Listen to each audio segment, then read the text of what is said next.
এই যে আমরা এই মোটরটা আমরা চেক দেব আসলে আমাদের এটা কমন কোনটা, রানিং কোনটা, স্টার্টিং কোনটা সে বিষয়ে দেখব। আর এই মোটরটা চলছে না তার কারণটা কি আমি সে বিষয়ে দেখব। আমরা তাৎক্ষণিকভাবে আমরা চেক দিয়ে নেব, সেটাকে বলে সিরিজ লাইন দিয়ে। সিরিজ লাইন দিয়ে আমরা চেক দেব এটা কি জন্য, সমস্যাটা কোথায় আর কী জন্য চলছে না সেটা আমি দেখব। আপনারা দেখতে থাকুন। আমরা রানিং স্টার্টিং বাইক করি, এটা রানিং, এটা স্টার্টিং আমার সঠিক আছে।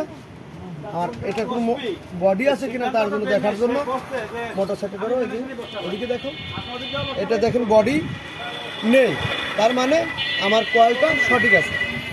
এখানে আমরা সবটিতে দেখাই, তার দেখাও নিচে এই দেখেন প্রত্যেকটা লাইনটা আমাদের সঠিক আছে, যার জন্য এখানে আমাদের কোনো নাই। এটা আপনাদের শিক্ষা দেওয়ার জন্য বা আমাদের যারা আছে যারা শেখাচ্ছি তাদের। এখন আমরা সিরিজ লাইনের অপশন আলাদা, আমরা অন্য একটা অপশন দেখাবো, এটা আবার দেখো।